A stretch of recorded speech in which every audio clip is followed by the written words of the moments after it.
EA is now on Twitch. Join us Wednesday nights when Alistair reads a bedtime story, and Sunday mornings for a few hours of chill casual gaming, plus interviews, special guests, pickup streams, and more. Visit twitch.tv/EA Podcasts and follow us to be notified when we go live, plus access VODs of past broadcasts.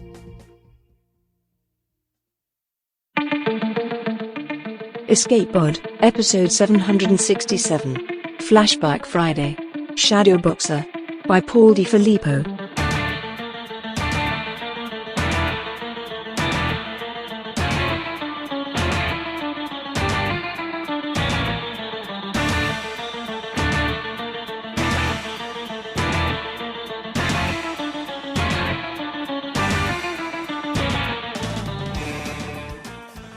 Hi, welcome to the first Flashback Friday of 2021.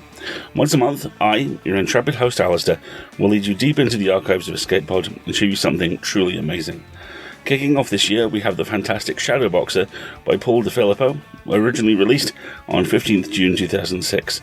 It was produced and hosted by Sarah Ely, read by Scott Fletcher, and written by Paul DiFilippo. You can find full biographical details for all at the Escape Pod website. But in the meantime, it's story time.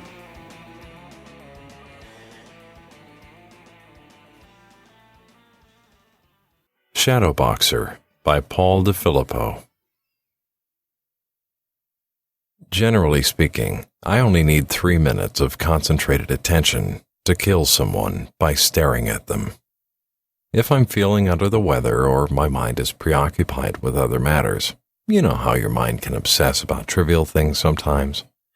It might take 5 minutes for my power to have its effect. On the other hand, if I focus intensely on my victim, I can get the job done in as little as 90 seconds. Another factor determining the speediness of my power is the constitution of my victim.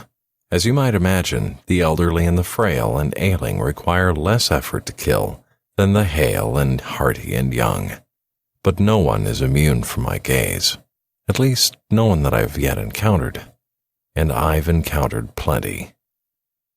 Now the nation is at war. Or so we're told. I guess that changes everything. A person like me becomes much more important. Sometimes I feel like I've always lived in these few rooms, but I know I've been penned up here for only a couple of years.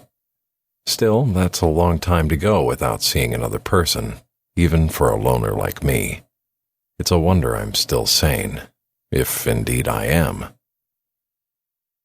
The first time I got photos of kids as part of my killing assignment, I staged a strike for 3 days. Wouldn't use my power at all. There was no punishment meted upon me by my unseen employers, no diminishment of my limited perks. I couldn't figure out what they intended, or how they hoped to coerce me. But then, on the 4th day, the media did their job for them.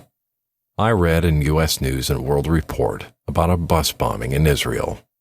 13 people killed and dozens wounded. The bomber had been a teenage girl. Her photo had been in the pile. When they resubmitted the photos of the kids, minus the girls, I went straight to work on them. I call all the different guys who speak to me over the intercom connecting me with the outside world, Dave. Occasionally a woman's on duty, and I call her Dave too. She's fractionally nicer than the guys, in some indefinable sense, but still pretty blank. They refuse to tell me their real names, of course, or even supply a friendly alias, so this is my countermeasure. I reduce them all to the same individual. They're just following orders, I know, when they withhold their names, but still, you think they'd have some human feeling for their prisoner. I'm helping them after all, aren't I? Doing good for my country? I suppose everyone's nervous about me taking some kind of revenge against my captors whose real name was revealed, if I ever escape. But they don't have to worry about that. I haven't really killed anyone for personal reasons since I became a professional assassin. Killing someone with an emotional or personal connection to me was a sure way to get caught eventually, I believed. Therefore, I've learned to rein in my natural emotional reactions to insults and slights and aggression. As an adult, committing murder with my peculiar talent meant money, not revenge. Now they tell me my lethal actions meant the survival of Western civilization. Killing randomly or for personal reasons would have violated my code of survival. Having a code is important to me. Sometimes I think about my parents. I was an only child, but they didn't dote on me. I was just an accepted part of the household furnishings, like the couch or the television. They weren't mean to me, just indifferent. Maybe that treatment had something to do with how I am today. Still, I never bore them any ill will, certainly never thought once about using my power on them. They're still alive and well, as far as I know. I don't know where my current living quarters are located. Once I was kidnapped by a squad of rough men in my darkened bedroom. I couldn't see a thing. I was brought here drugged into unconsciousness. The place is a suite of 5 rooms, not Spartan, not luxurious, but rather like the rooms in a decent chain hotel. There are no windows, naturally. Something about the atmosphere, the tasteless processed air, leads me to believe that I'm deep underground, in some government bunker. The perfect silence contributes to that impression as well. Although, for all I know, I could be on the 15th floor of some urban tower, immured by yards of soundproofing, or in a cabin in the middle of a federal wilderness area, or in an abandoned oil platform out at sea. I have a very nice bedroom, a living room, an exercise room, and a kitchen and a game room. The furniture is all quite comfortable. Oh, and of course, a quite satisfactory bathroom. I guess that makes 6 rooms, but I don't think that the bathroom is conventionally counted in real estate descriptions. The living room contains a TV, but the set receives no broadcast or cable channels. I can use it only with the attached DVD player or Xbox. I have a computer, but no internet connection. I'm using that machine to keep this journal. The game room features a dartboard and a ping-pong table. Being alone, I don't get much use out of the table tennis setup, but I've gotten pretty damn good with the darts. The whole place, I'm certain, is wired to the max. Cameras and microphones record my every action around the clock. The tapes must be excruciatingly boring for any Dave delegated to monitor them. When I'm not performing my assigned killings, all I do is lounge around, trying to keep myself moderately entertained. I cook most of my own meals, using the kitchen and the supplies delivered while I'm locked in my bedroom at specific times. The intercom orders me to retreat to the bedroom, and the door is locked by remote control, a solenoid thunking the bolt home. I've never tried to see what would happen if I disobeyed. I can order out if I want. The franchise pizza and fried chicken and tacos arrive hot and fresh, which I suppose eliminates the possibility that I'm held out in some remote area. Unless, of course, they've gone through the trouble to duplicate the kitchens and staffs of those fast food joints right outside my door so as to conceal the clues to my real whereabouts from me. I wouldn't put that past them. All I have to do to get these meals is politely ask over the intercom that connects me with the unseen captors. I can't conduct frivolous conversations over that channel, but the Daves will attend to my legitimate requests. They'll provide me with books and magazines, too. No newspapers, though. The photos in the newspapers are often too recent and could be dangerous. Of course you wonder about sex. I'm a normal guy in my early 30s, so I have usual urges. I jerk off a lot in the dark. Maybe they've got infrared capabilities in their cameras and see me. So what? I'm only human after all. The way I was found out was this. Van Tran told me to do a job for a politician. Then news of my existence filtered into government circles, and my abduction was practically guaranteed. I would still be free if only criminals knew about me. My power manifested itself for the first time when I entered puberty. Just like Carrie, right? I was a wimpy little kid, always getting picked on. Bullies seemed to gravitate towards me, happy and eager to punch the shit out of me. I never did anything to deserve their ire except for existing. Just like I never did anything special to gain my power. In both cases, it's just the fluky way the universe works. I understand and accept that completely. So the year I was 13, the particular bane of my school day existence was this porky 6-footer named Tony Grasso. Tony had been held back more than once and now stood out among the rest of his classmates like Andre the Giant among a reunion of Munchkin actors. The day I killed Tony, he had cornered me in the lavatory and given my head a thorough rinsing in the toilet before laughingly departing with my new calculator in his pocket.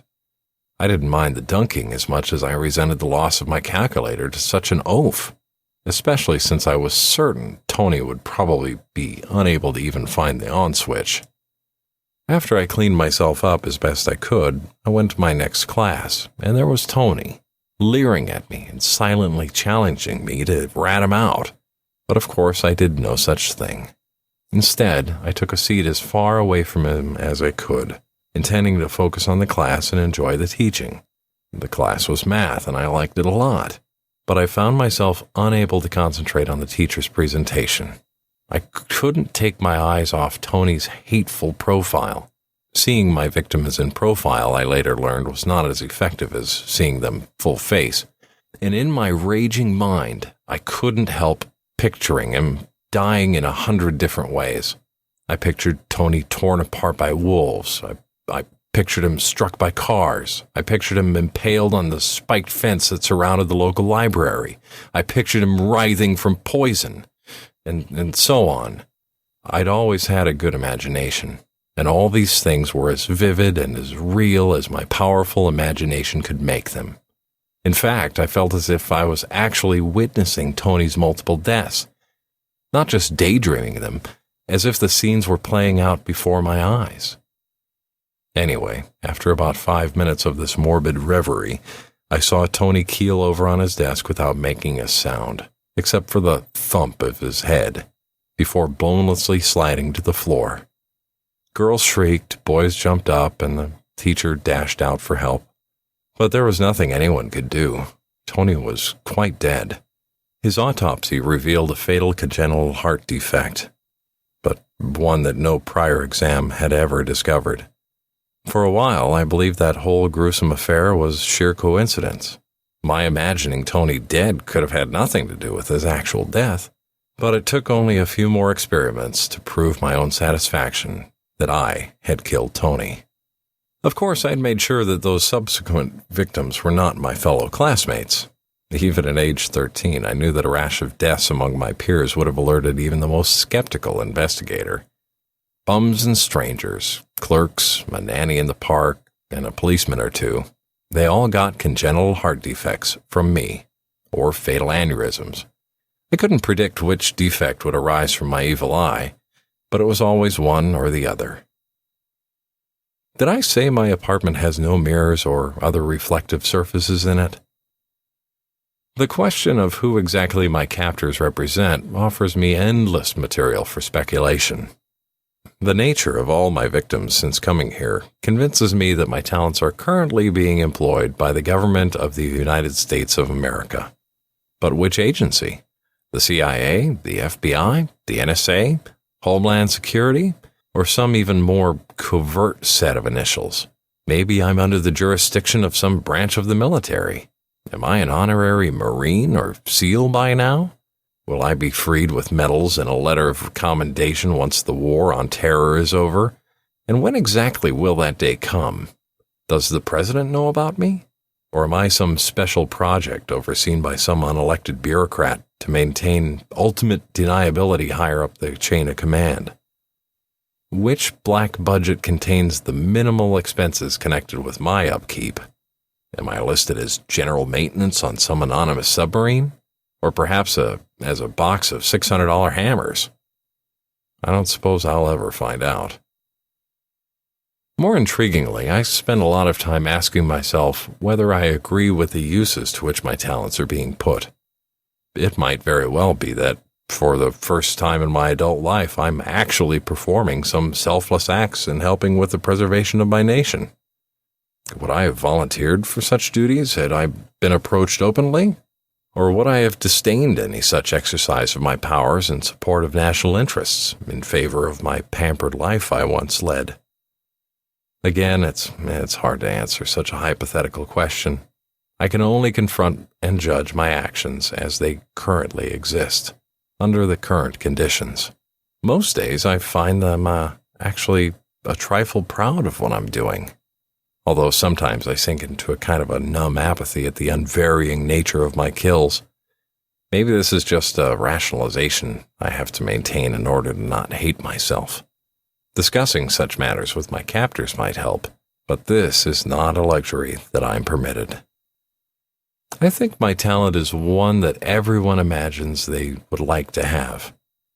But believe me, it's not really that wonderful a gift. Van Tran was my boss from age 22 until I was taken by the government. He was an Asian criminal big shot. I met him at a funeral of some people I helped. I got into a conversation with him. He remarked about the uncanny way that some people connected with the funeral had died. He said how happy and grateful he was that the person had met his untimely death.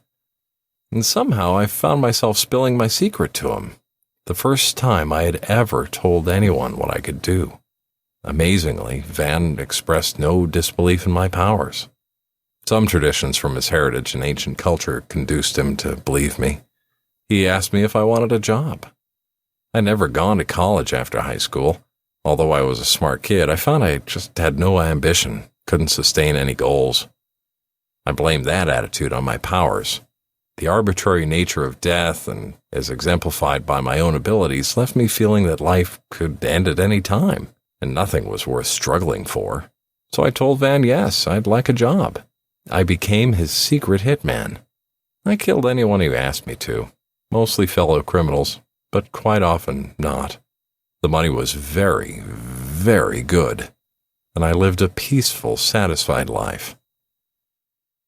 No Dave ever uses my name when he hails me over the intercom. I suppose they're only following orders in this regard, too. Instead, they simply call out, "Attention!"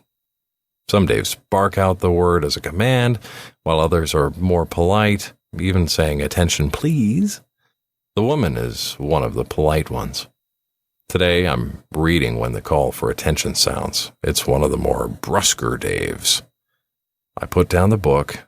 It's a good book about a guy who's fed up with his life and moves to a little house in the country.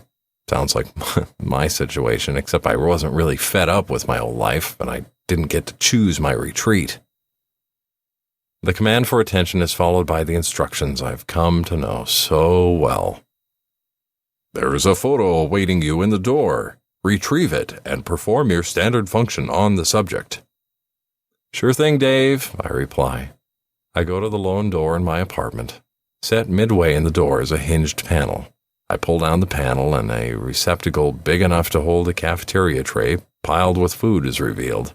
Of course, the far side of this space is blocked by another panel, this one locked.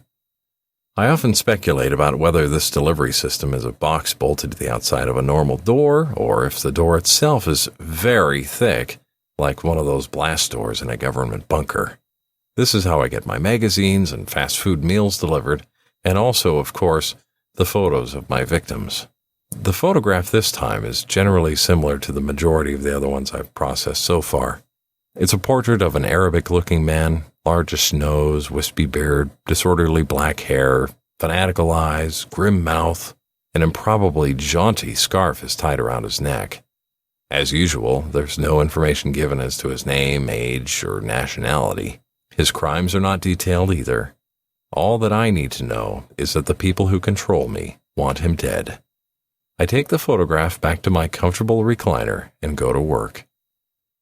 Something about this victim's impregnable smugness, his air of righteous zealotry, irritates me, and I decide to go slow and be thorough. I imagine myself jamming the barrel of a pistol up his nostrils, shattering cartilage. I twist the gun cruelly before I blow the top of his head off, splattering the wall against which he's posed with his brains. I take an automatic rifle and use every bullet in the magazine to cut him literally in half. I duct taped several grenades to his crotch and pulled the pins. I used a knife on his eyes and tongue before severing his jugular veins. And so on. At the end of 5 minutes, I'm quite sure that this man, wherever he is on the planet, is dead. One less terrorist to undermine global civilization. One less Chechen or Algerian or Taliban or Syrian. Or so I hope. I often wonder if there's anyone else with my powers, if such a being exists. Perhaps he or she is in the employ of rival powers, and one day my own photo will fall into their hands. This is a strangely comforting thought. Maybe you've read about that study which investigated the efficacy of prayers in the healing process. The researchers found out that patients who were prayed for by friends and relatives and who knew about the prayers healed faster. But then the experimenters went one step further. They got strangers to pray remotely for certain patients and never even told the patients who were getting such special attention. And the subjects still healed faster than average. That study seems to provide some sort of explanation for what I do. Except I don't say prayers, and I doubt the same God is answering mine. The way I found out about my power working on photographs of people, on shadows of their souls, as good as if I was standing right next to them, was like this. One day, when I was about 22, I was reading a newspaper and came across this article about a local drunken driver who'd wiped out a whole Asian family while they were crossing a street. He was one of those unrepentant types who refused even to admit that he was at fault, said something about the family jaywalking. I actually knew the people who got killed. They weren't close friends or relatives, but they ran a variety store in my neighborhood. I stopped in there a lot, and the owners were always nice to me. Learning how these people had died, I got so pissed off, and I started doing my thing on the newspaper photo of the drunken driver at his arrest. On the evening news, I heard that he had died in custody of natural causes. This was the mysteriously apt death I would discuss with Van Tran at the funeral for the store owners. Just like when I had first discovered my powers, I had to do a little experimenting with this new photo trick. I found out that any photo had to be no more than 24 hours old for me to succeed in killing the victim. Freshness counted. There must be something about a person's nature that continually changes with time and makes them a different person than what they were a day before, when they were earlier photographed. I don't like to use the word soul, but maybe that's the part that changes, gets updated with experience. Also, the image of the victim's face has to be highly detailed. Remote shots of little human smudges don't cut it. I wondered if television pictures would work as well. I tried, but the results were inconclusive. You know why? No single image stayed on the screen long enough for me to concentrate on. When's the last time you saw a person's face occupy the screen for 3 minutes without some kind of interruption, even if it's only a change in camera angles? And that was enough to reset my efforts to zero. But my captors must have thought there was a possibility I could do it, since they blocked the TV here from reception.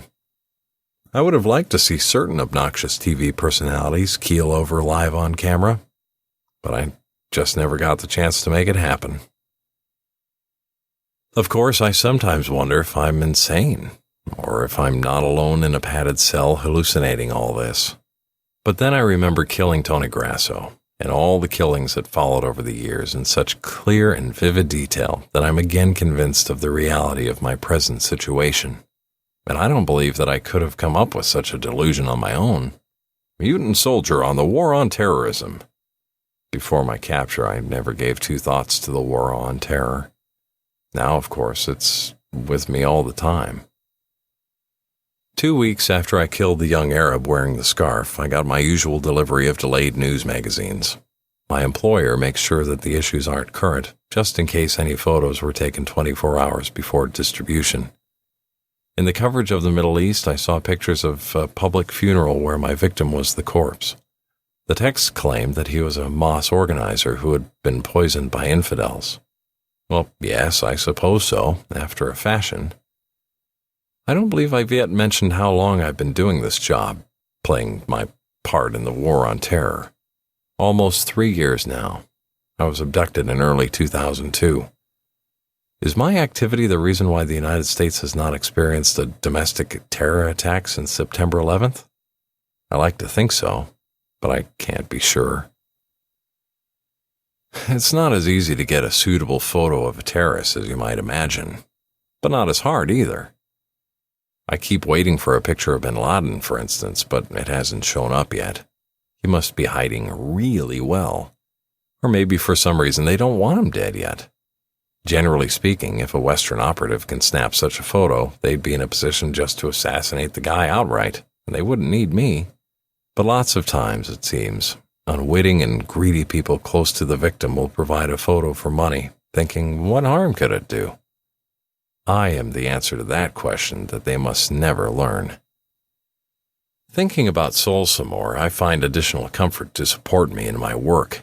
If people do have souls, then I'm only liberating their essences from their imperfect shells, returning them to their source for another try at a better life, maybe. I think I read some similar philosophy once in a science fiction novel. It's good to be unemotional about what I do. Killing Tony Grasso was really the one and only time I felt pure hatred for any of my victims. After that, it was just always a job or an experiment. Between the ages of 13 and 22, I estimate that I caused the death of only about 50 people. That's only roughly 5 a year, a record that shows admirable restraint, I think. Even the terrorists don't push my buttons. I dislike what they're trying to do. Civilization doesn't need toppling, especially by jerks who offer only crude substitutes they intend to enact in its place. And I'm as patriotic as the next guy, so I'm pleased to be able to help my country. But all my killing is basically as simple to me as breathing. It's just something I do to stay alive. The photos come to me in random batches. No one can predict on any given day whether many terrorists or just a few will be careless enough to be photographed. Sometimes many days go by and I don't receive a single photo. Other times I get 3 or more in the same day. After killing the terrorists with a scarf, I had a long break. I cooked elaborate meals, tossed darts, and read. I asked for extra DVDs. But then came a busy period. I had to kill 2 or 3 people a day. Strangulation, disembowelment, explosions, fall from great heights. My imagination really got a workout. And on that topic, I find that I need to envision new styles of death from time to time in order to keep my mind from wandering during the killing process.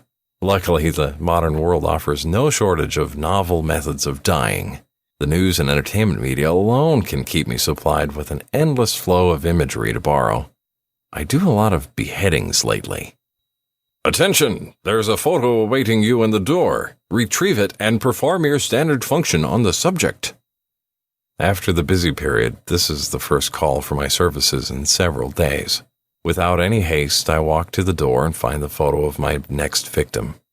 Surprisingly, the fellow is a middle-aged Caucasian man, European-looking, not your usual terrorist. But then again, I've read that terrorists have been recruiting such types recently, converts to Islam mostly, to avoid being easily profiled. I have some vague memories of seeing his face before. He could be a terrorist sympathizer like John Walker Lind or that Australian guy held at Guantanamo. But in any case, my job is not to question why, but just to make him die.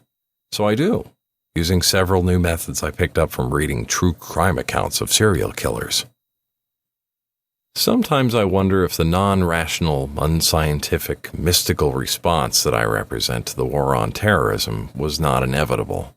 The rhetoric and actions of the terrorists are so archaic, so delusionary, so hallucinatory and superstitious that the only effective countermeasures must partake in the same qualities.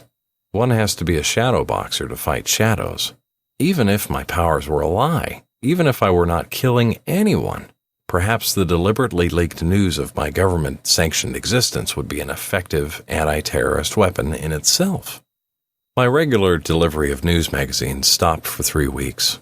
I asked the Daves why, but they wouldn't answer me. Of course, I immediately suspected that they were hiding something from me. but I wasn't clever enough to figure out what. Having this power of mine was not really such a big deal in the end. I couldn't use it to become fabulously rich or to rule the world. At least I couldn't figure out any way to accomplish those things. All it did was earn me an upper middle class income without much exertion. Then it got me locked up in here. I'm forced to conclude that killing people, even remotely without laying a hand on them, is just not very useful or creative. It's an activity with limited potential for payback. The Dave who summons me today is the somewhat friendly woman, and she sounds unusually nervous. I've never heard any of the Daves sound uncertain of themselves before. Attention, please. You have, new reading material awaiting you. From the door, I bring back to my chair an issue of Time magazine from 3 weeks ago. Inside, I learn the identity of my Caucasian victim, the Canadian Prime Minister. This is what they've been hiding from me. Oh, I should have remembered his face. I study the news religiously, but who could remember such a bland, innocuous Canadian face? I trigger the intercom. Who are you? Why have you chosen to show me this now? But there's no answer. The Canadian Prime Minister. The Canadian Prime Minister I knew did not see eye to eye with the President on foreign policy. It seems the definition of enemies in the War on Terror has broadened. I wish I'd studied more about history instead of math and science. Is this treachery among allies just part of the game of global politics? Is a move like this demanded by the harsh, unrelenting times we live in? What should I do if ordered again to kill another player from our side? My native intelligence and haphazard self-instruction only stretches so far. I wish now I had never discovered my powers, never killed Tony Grasso or all the others. But I suppose it's much too late for that. I'm pretty certain it's the same woman who summons me the next day over the intercom. I can't think of her as Dave any longer, and would like to know her real name, but I don't dare ask. Astonishingly, she asks me a question. Attention, please. We know you read the magazine. Do you still want to continue to help us set things right? Something in the tone of her voice compels me to say, yes, I do. She sounds relieved. Very well. She reverts to the formula as if finding comfort in the rigid protocol. There is a photo awaiting you in the door. Retrieve it and perform your standard function on the subject. With some eagerness, I snatch the photograph from the slot. It's a picture of the president. But there's something else accompanying it. A gift. A hand mirror. Small, like a woman would carry in her purse, but big enough for the task. I really wish I could be sure about souls.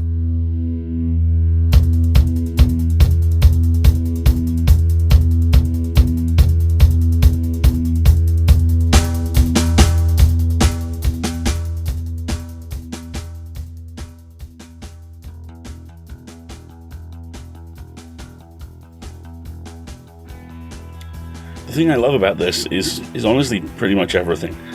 DeFilippo does such a fantastic job of parking us inside the head of the protagonist that we wake up to the drip feed of information as they do, and the theft of temporal awareness as they do. That rising awareness is in turn mapped onto the gradual realization of what the lead can do. This is Scanners without the Grand Guignol. This is the assassin's dream. Invisible, undetectable, tireless, effortless, painless, but not unaware. That's the single chink in the armor of dystopia, and the author does such fascinating things with it. This is the slow moral awakening of a gun, mixed with the gradual realization that he is far from alone and far from indispensable. There will always be another target. There is always another gun. That sort of cold machine calculus lies at the heart of a lot of great espionage fiction, alongside the simple, brutal certainty of survival, physical rather than moral. A spy may not leave a story with their mission intact, but they'll usually leave it with their body and mind basically held together.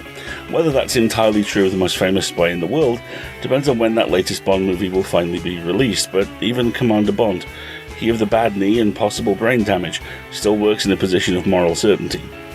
He gets to live. His targets do not.